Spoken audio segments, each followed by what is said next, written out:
made a major reshuffle of his cabinet members. Some of the most senior leaders in both military and government have been replaced in recent days. As especially headlined was the foreign minister Kuleba was the latest in a flurry of so-called resignations. That typically means they were fired and they were asked to give their resignation, which seemed to have happened. But it's not just the Kuleba. There's actually, as that article was pointing out there, Gary, if you could throw that back up for just 1 second. It was also the head of the state property fund, top official in Zelensky's presidential office have all quit within the last day or so. There's actually quite a few officials on top of that. To help break down some of this, we have the eminent international relations master. That's the title I've now given him. Professor John Mearsheimer, University of Chicago. Professor, as always, welcome back to the show. Glad to be here, Danny. But listen, I want to let's get into this right away because it's making a lot of headlines. Really caught a lot of people by surprise, especially this late in the war. That suddenly you're going to change horses on these major issues. You may recall that last year they had a big change of the military, or actually it was early this year. I'm sorry, when they had what was Zaluzhny, who was running their military, was replaced by Sersky. And that was kind of on the military. You maybe can understand that. They wanted to change directions or so. But now then, what do you make, just first of all, categorically about this big sudden change where they get rid of lots of guys all at the same time, especially the foreign minister? I think it's done for public relations purposes. It just doesn't matter. This one's going to be settled on the battlefield. I mean, the idea that they're going to bring in new policymakers, a new foreign minister who has a new way of bringing this war to a conclusion or altering the course of the war is not a serious argument. The same thing is true with the situation that obtained when Zaluzhny was replaced by Sersky. Did that matter? Has the war been fought in a different manner? Has it had any difference, made any difference regarding the outcome? The answer is no, and this isn't going to matter either. And what does that tell you, I guess, bigger picture about what the President Zelensky is trying to get done here? What is his intent? Because about a week ago, or maybe it was less than a week ago, he fired his chief of the Air Force, ostensibly because they lost one of their new F-16s. And certainly you can understand why that was an embarrassment. But to fire the guy who's been running your Air Force from the whole time because of one apparent accident here or whatever actually happened, we still don't know for sure. But when you fired this guy, and you fired this guy, and now all of a sudden you fired your foreign minister and a bunch of other people, what does that tell you about the mental state, or the mental position anyway, of Zelensky? Well, first of all, they are desperate because they're losing the war and they have no way of turning things around.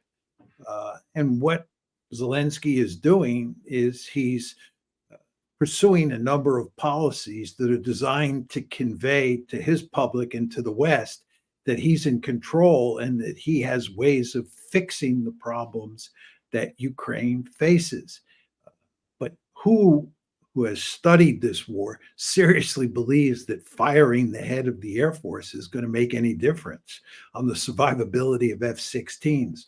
Who believes that getting rid of one general and replacing him with another general is going to make any difference? And the same thing goes with the foreign minister. I mean, please tell me what's going to happen as a result of this firing. Please tell me who's going to replace the foreign minister and change the course of this war. And the answer is nobody.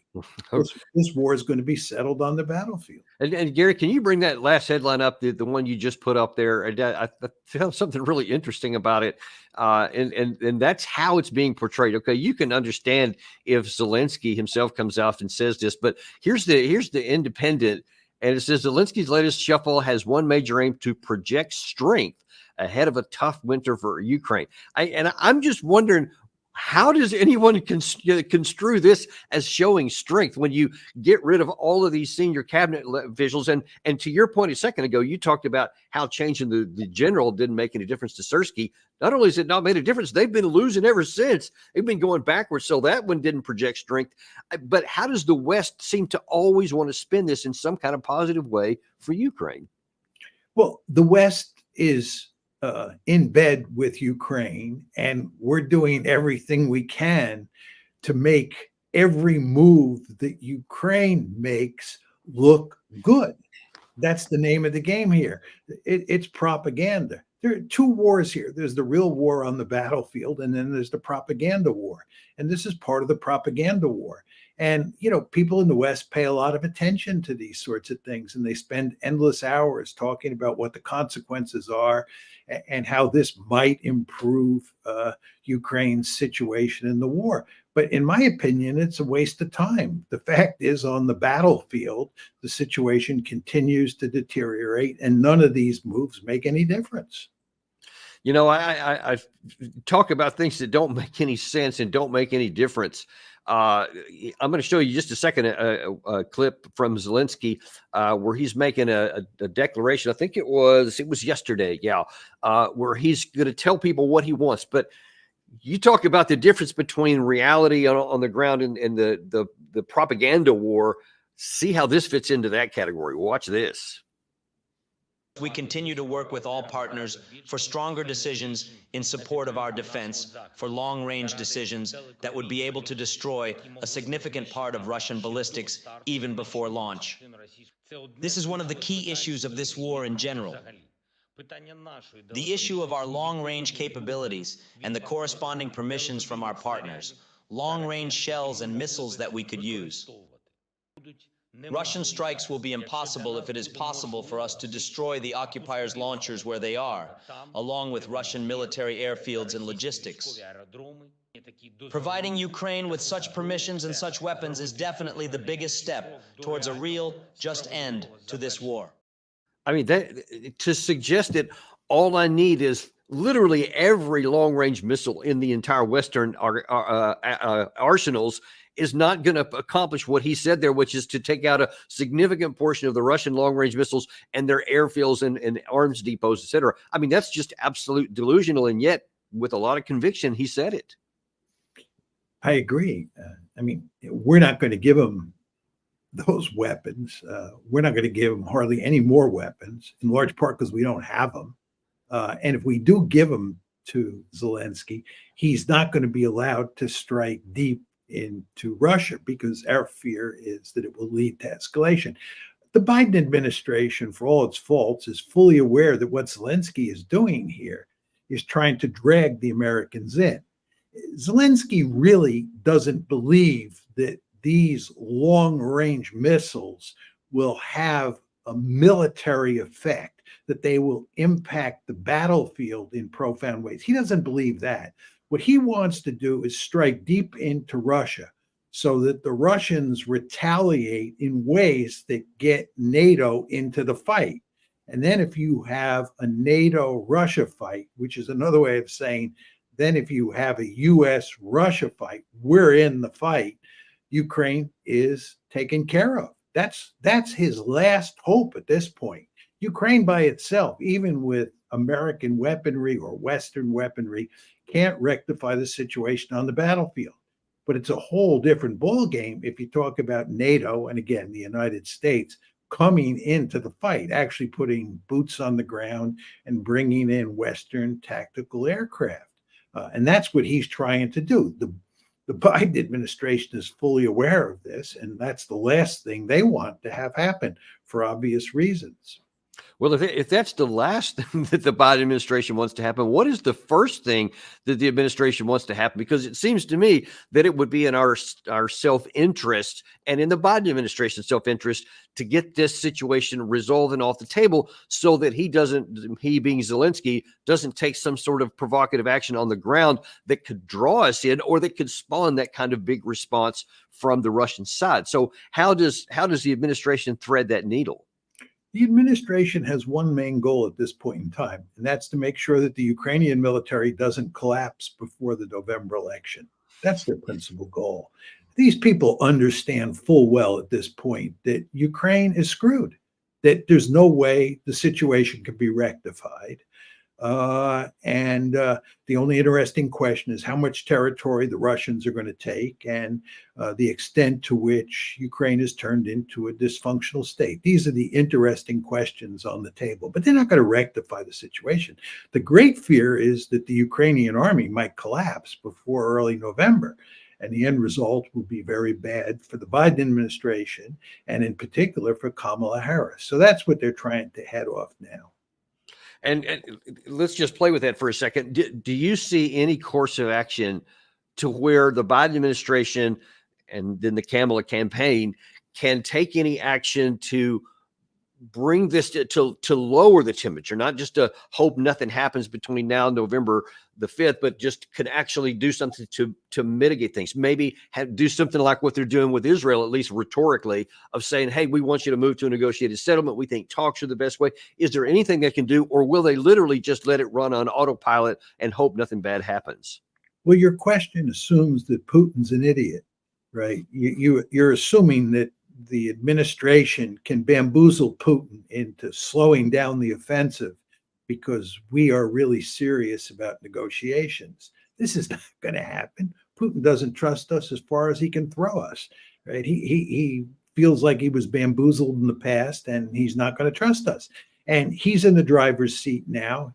The Russian steamroller is moving at a very nice pace in eastern Ukraine.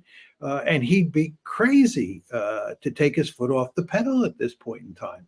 If anything, he should be pushing the pedal even closer to the metal. He should be going to great lengths to finish off Ukraine as quickly as possible. I mean, that's what's strategically smart from his point of view. Certainly not what we're hoping for, but from his point of view, that makes sense. And if the West, and here we're talking mainly about the Biden administration at this point, begins to talk about negotiations, he can say very clearly, here are the two conditions that I have put on the table that you have to agree to before I will negotiate. One is you have to accept the fact that I have annexed 4 oblasts in eastern Ukraine plus Crimea. And number two, you have to accept the fact, you have to formally accept the fact that Ukraine will not be part of NATO and it will be a neutral state. If you accept those two things, then I, Vladimir Putin, will negotiate with you. But as you well know, Danny, no president, certainly Joe Biden, is going to accept those two conditions. All of that just tells you negotiations are going nowhere. Well, that's what a reasonable and a rational thinking person would think. But you mentioned a little bit what's happening on the battlefield. Let me jump to that a little bit, because I want to kind of point out to some real problems here, and sort of show people just what you're talking about. You talk about this steamroll. So first of all, and we're going to get to this in a second, this is the incursion up in the Kursk area, where on August the 6th, we're closing in on now a month, where Ukraine initially made a lot of incursions and made, kind of sprinted far, and then now that they're trying to hold on to what they have.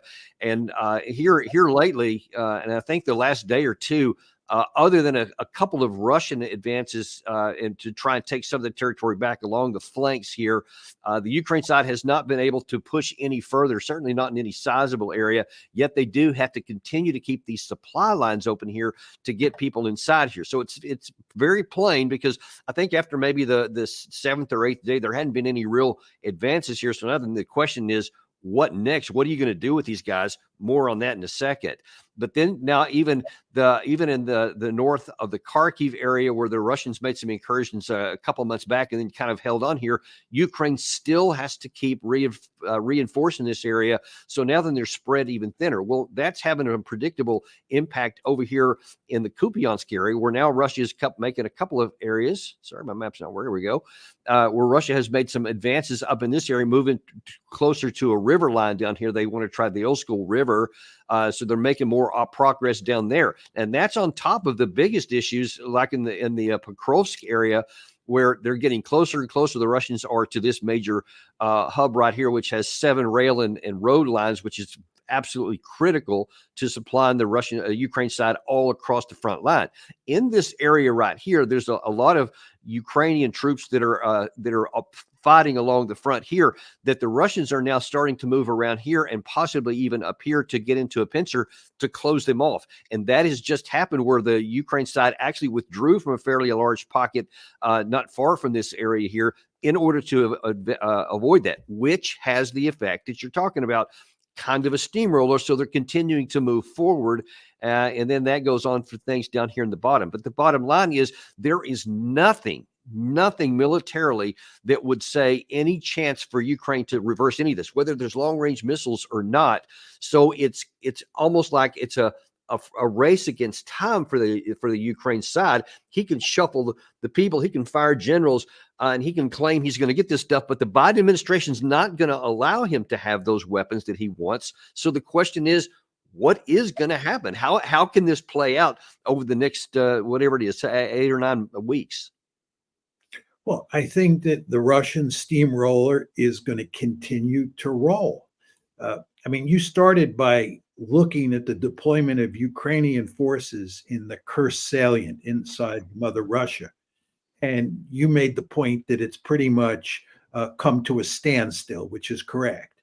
And as you well know, what happened is that the Ukrainians took forces out of eastern Ukraine and moved them into the Kursk offensive, right? They became part of the Kursk offensive.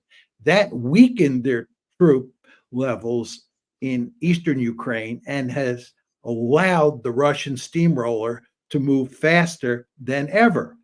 Now, the question that the Ukrainians face is, given that the Kursk salient is not expanding, things are at a standstill up there. Do they maintain that salient? Do they put precious resources? Do they put reserves into the Kursk salient? Or do they send them to the Eastern Front? And the fact is that anything they send into the Kursk salient is taken away from the Eastern Front and just weakens their position there. At the same time, if they send more troops and more equipment to places like Pokrovsk on the Eastern Front, that weakens their position in Kursk. The Ukrainians just don't have enough troops to fight on all these fronts. And, you know, if you go inside the Eastern Front, as you did, and you talk about the most northern part of that front versus the southern part and the central part of that front, what you discover very quickly is that the Ukrainians are being forced to shuffle troops back and forth to various flashpoints across the Eastern Front where they feel threatened.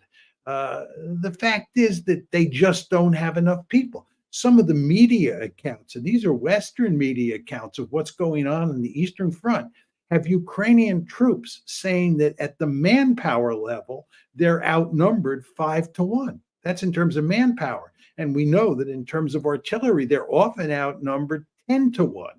So they just stand hardly any chance of stemming the tide. This is the Ukrainians on the Eastern Front. And eventually the Kursk salient is going to be reduced. And at some point, the Ukrainian military will either collapse or its leaders will recognize that continuing this fight is suicidal. And, you know, toward that end, you said, you know, Zelensky's going to have to come to a decision pretty quick about the Kursk area. Well, it turns out that he provided some of that information earlier today. NBC, actually, this was yesterday. I'm sorry. NBC News is in Kiev right now and was asking some of the people of Kiev what they thought about this Kursk incursion. And then they talked to Zelensky to ask him what's coming next. Interesting dynamic. This is from a Western person now who normally is all in on all this, but even he's asking some pretty pointed questions. Watch this one. People on the streets are excited about that. It finally changed the narrative. It was a big morale boost for the population, for the military. But it has left people scratching their heads as they ask, which we asked President Zelensky, okay, now what? What's next? Now you've captured this territory in Russia. So the big question is, what do you plan to do with it? Нам не потрібна російська територія. Я це завжди. We don't need the Russian territory. Our operation is aimed to restore our territorial integrity. We capture Russian troops to replace them with the Ukrainian. We tell them, you know, we need our military soldiers in exchange with the Russian ones. The same attitude is to the territories. We don't need their land. Is the plan to take more territory? I will not tell her. Sorry, I can't speak about it. Yeah, I think he can't speak about it because he doesn't know. But interesting, in that same interview, he subsequently said that, yeah, we're just going to hold on to it indefinitely. We're just going to hang on to it. So he actually did say a little bit there. And then now you see in the news today where he's again saying, yeah, we're just going to hold it indefinitely. But to your point there, I mean, you just described it perfectly. And by the way, what you described there was really reminiscent of a lot of the study I had done toward the latter phases of World War II, when the Soviet Union was pushing the Germans back. And obviously the scale is substantially larger than this here, but that the German side was doing the same thing because they had lost so many of their trained and best personnel, and they were moving people from one part of the front to the next, and then just fire brigade thing, and it always caused more holes. And they just don't have enough to fight everywhere. And so you see that literally playing out before our very eyes. But the question is, there has to be an end game in this because you can't keep up the fiction that much longer. Yeah, the big difference between the end of World War II and what will be the end of this conflict is that in World War II, the Soviets drove into Berlin. And of course, you had this giant pincer movement, which included the British and the Americans on one side and the Soviets on the other side. And we completely destroyed Germany. And again, as I said, the Soviets went into Berlin and Hitler ended up killing himself in a bunker in April 1945. This war is, in my opinion, not going to end that way. Or let me put it differently, it's extremely unlikely that this war will end up with a catastrophic defeat for Ukraine or a decisive defeat. I think the Russians will end up taking more territory than they control today, and they will go to greater lengths to wreck Ukraine to make sure it's a dysfunctional rump state. But I think Ukraine will still exist as a state, albeit a dysfunctional state in the future. So there's not going to be a decisive victory here. So the question is, how does it end? And as I said before, my best guess is that there are two ways it can end. One is the Ukrainian military just collapses and the Russians grab some more territory. And then you have a negotiated settlement that leads to a frozen conflict.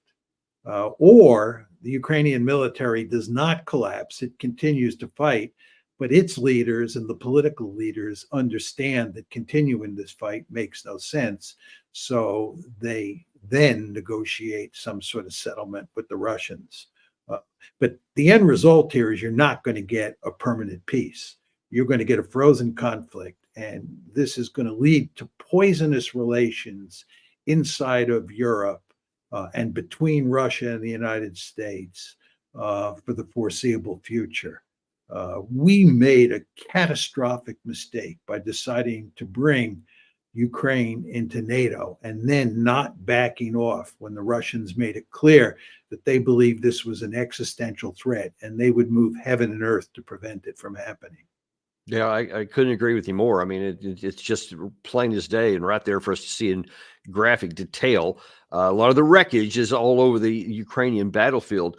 But you talked about the steamroller issue here and what's going forward. I want to slightly change track here and look on the political/diplomatic and economic tracks, because I think that just like the Ukraine side's losing on the battlefield, I think the Western side is losing on the diplomatic field, because obviously that one of the stated objectives at the very beginning of this war from the Western perspective was to harm Russia, to weaken them, to isolate them, to destroy their economy and all that kind of stuff. We've talked about the fact that the sanctions didn't work on the economy, but now it's much bigger than that. You have a lot of issues here coming up with this BRICS meeting in Kazan that Xi Jinping is personally going to attend, et cetera. Apparently, it's a big deal to Xi Jinping, maybe a bigger deal than it is to the Russian side.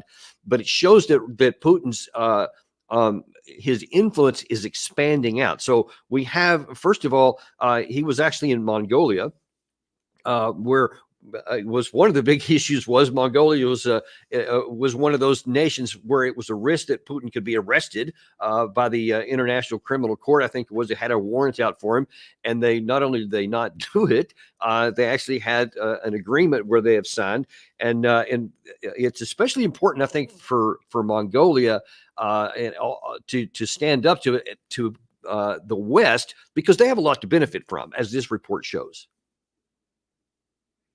the gas pipeline has been an issue Mongolia's long wanted. For Mongolia, it's pretty lucrative. You look at the stability of a natural gas fuel source, and then there's the tariffs that Mongolia could collect as this fuel travels over its territory. So that's good. The downside to that is definitely, well, Mongolia is going to be only more dependent on its Russian neighbor. If we look at trade, Russia is number 2 trade partner as far as imports into Mongolia goes. 70% of that is fuels, petrol fuels. And it's also highly dependent on Russia in those freezing months of December and January, where Mongolia's own power grid is really getting to the upper limits of what it can actually produce. So that's with Mongolia. Instead of like giving into the pressure that the West was putting on them to make good on this arrest warrant thing, they're like saying, "Hey, my train's tied here." Well, they're not the only ones. We also have Turkey has just agreed to seek formal introduction into BRICS. So you see him moving in that direction, and Erdogan himself has said, "Hey, I just want to expand. I want to reach out to everybody. I don't want. We're even still looking to the EU, et cetera. But it's making BRICS bigger." And so now then you have China, you have Serbia was making some public comments with Putin. Putin is showing that he can freely travel along these places, and he is anything but looking weak, especially as we get into BRICS. I wonder how important you think this BRICS meeting could be. What is the range of possibilities, and what does that have to do with the West? We'll stick with the first part first. Well, I think that what's happening with BRICS and the fact that so many countries are excited about being members of BRICS, and the Russians and the Chinese are doing everything they can to cultivate and grow this particular international institution, reflects the fact that there is a huge amount of both anger and dissatisfaction with American foreign policy. And it's not just Ukraine. And indeed, one could argue that it's the Middle East more than anything else that is driving the train here.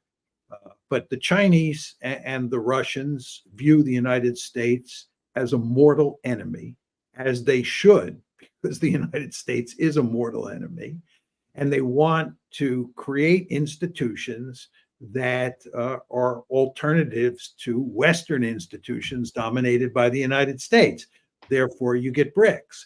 And then you have all these countries like Turkey, a number of Muslim countries in Southeast Asia, and so forth and so on, who are deeply angry at the United States for what's going on in Gaza. The United States is complicit in a genocide. We are supporting the Israelis hook, line, and sinker.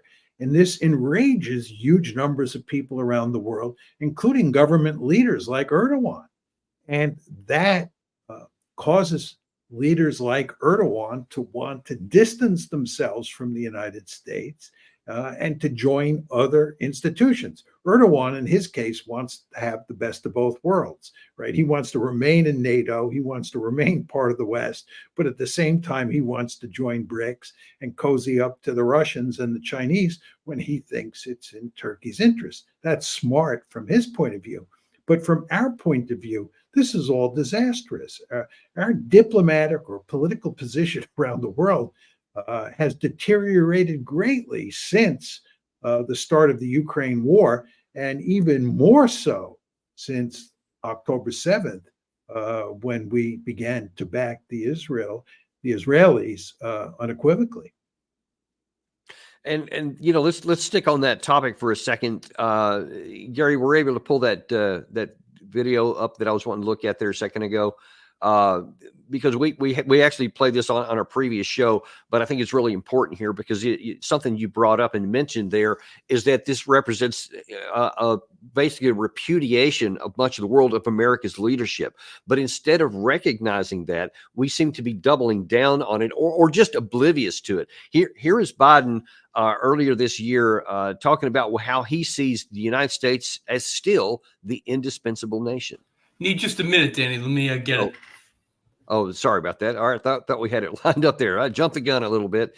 We'll get to that clip in just a second, but it just shows, and the context that we had talked about it previously was in the Middle East. There, is that you have, the United States and Biden a couple of days ago, emphatically raising his fist and saying, no, Netanyahu's not doing enough to get a ceasefire. We want a two-state solution. We want a ceasefire. And, we're going to do everything we can to have it. And then Netanyahu just publicly and embarrassingly says, nobody is going to preach to me. Nobody is going to ask me to give in to anything. We're going to do what we need to do. And he's previously said, we'll tell our friends no and all this kind of stuff. So obviously shredding any evidence that the United States is running anything, even among our allies. But then as this one shows that Gary has now, this is still how Biden thinks that we are. We don't walk away from our allies. We stand with them. We don't let tyrants win. We oppose them. We don't merely watch global events unfold. We shape them. That's what it means to be the indispensable nation. That's what it means to be the world's superpower and the world's leading democracy. Well, yeah, if we did that, that's what it would mean. But do you see any evidence that we do? No. I mean, all this rhetoric about us being the indispensable nation and doing good all around the world is just nonsense. I mean, anybody who looks at American foreign policy since the end of the Cold War understands pretty quickly that we've done a lot more damage than we've done good. I just don't know what he's talking about. Is he talking about the Iraq War? Is he talking about what happened in Afghanistan? Is he talking about what happened in Libya? Is he talking about what happened in Syria? Is he talking about what happened in Ukraine? Is he talking about what we're doing with regard to Gaza? I mean, you just wonder what world he's living in. But he's reflective of the overall elite. I mean, he's not an anomaly. They're just all sorts of people in the Republican Party, people like Lindsey Graham, and in the Democratic Party, people like President Biden and Kamala Harris, who all believe that, we are responsible for running the world. We have a moral responsibility to do that. We certainly have a right to do it. And we have to do it because people around the world need American leadership. Without American leadership, the world would go to hell in a handbasket. I just find it hard to believe that anybody can take that argument seriously. But as you know, most of our fellow Americans at the elite level have drunk the Kool-Aid, and they believe that. But as you point out, outside of the United States, they don't believe that. So this trend, so this is okay. So this, whatever's going to happen in Kazan is going to expand BRICS by some number. It's unclear how far that's going to be, but it's not going to be like this earthquake change, but it's going to be moving in the direction of maybe basically having multiple poles as opposed to the United States being the central driver. Where can this go, and what are the risks to the United States, either economic or national security, as a result of these things? How bad could it get is a better question. Well, the thing you want to remember, Danny, is that the reason we're allowed to pursue these remarkably foolish policies is because we're so powerful. The United States remains the most powerful state on the planet. And that means that there are limits to how much damage we can do to ourselves, and there are limits to how much resistance others can put up against us. I'm not saying that they can't cause us a lot of trouble, the Russians and the Chinese and others. They can cause us a lot of trouble for sure. But there are limits, again, because we are so powerful. Nevertheless, if you're in a world where you're competing with the Chinese and you're competing with the Russians, as we are, what happens on the margins does matter. And the United States does want to have good diplomatic relations with countries all over the planet. It has a deep-seated interest in having a peaceful Middle East, and it has a deep-seated interest in putting an end to the war in Ukraine. So everything that we do in a blunderpuss kind of way that gets in the way of achieving those goals causes us trouble and limits the effectiveness of our foreign policy. And that's where we are. And we are in a heap of trouble. But again, the fact that the United States is so powerful And given its geographical location on the planet, we're separated from all the other great powers from two giant oceans. We have weak neighbors. We have a remarkably strong economy. We have lots of people. There are just limits to how much damage we can inflict on ourselves. Now, here's one of the areas that concerns me.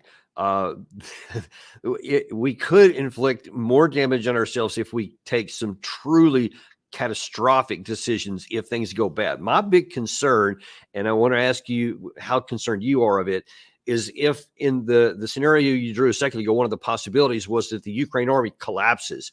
And if they literally just completely collapse and then just break, and Russia, especially because they have some strategic reserves of some size where they could literally start rolling through any gaps that may be created, is that you could have a literal loss on the Ukraine side. Or there would be the prospect of it. And then you have on the Western side the risk of trying to stop that by either directly intervening or to taking some other kind of foolish action, which the Russians have said, don't do it because your oceans won't protect you in that. Do you see a risk that the U.S., in the event of a Ukrainian collapse, could do something stupid, or would we finally admit that we have reached the end of the road and accept a loss? Let's unpack this a bit. I think if the Ukrainian military collapsed, we're talking mainly about eastern Ukraine here, and the Russians rolled to the Dnieper River, and they basically stopped, except for maybe in the Kherson area where they took back the rest of Kherson.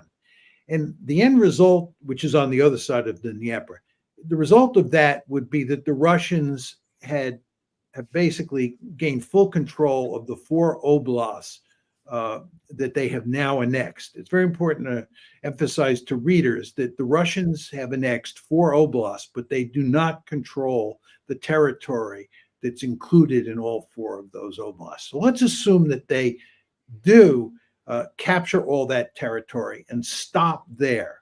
I think at that point, there's virtually no chance the West, and here we're talking mainly about the United States, would come into the fight.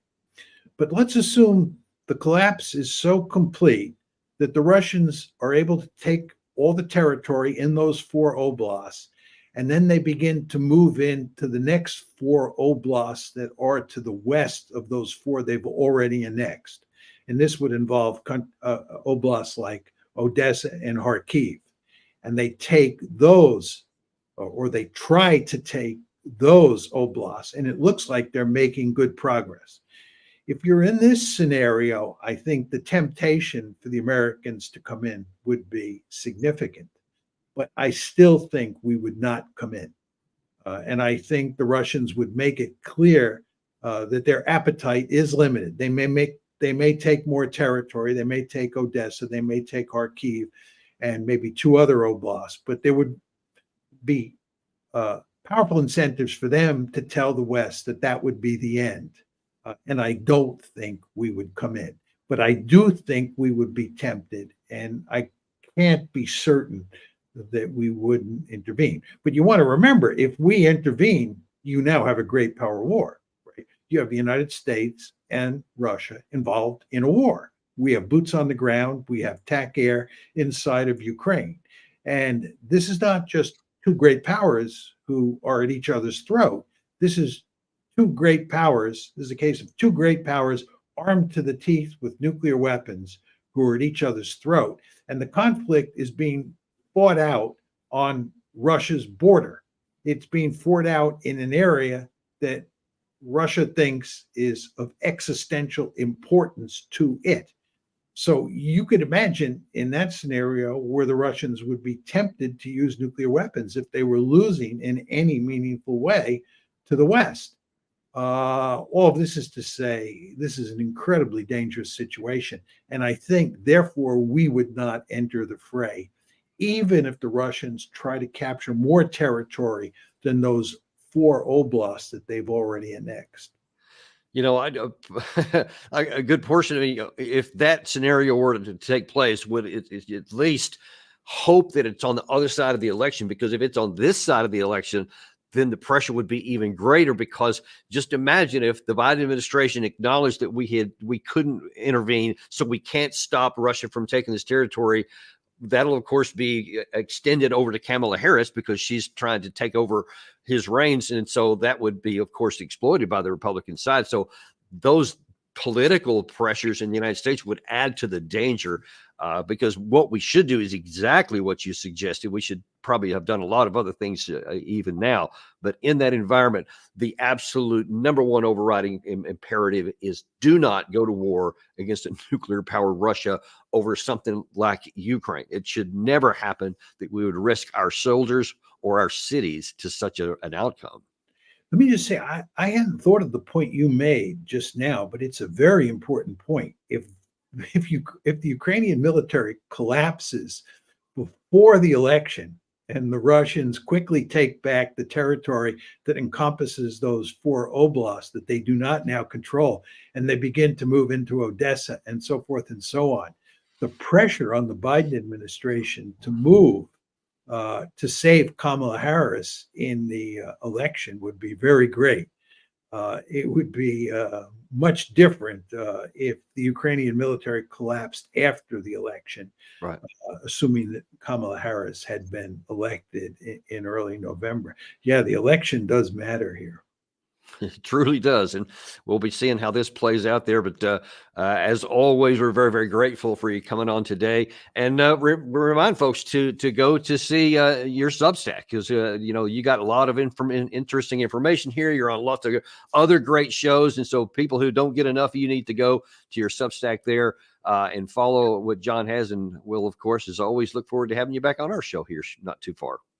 I look forward to coming back, Danny.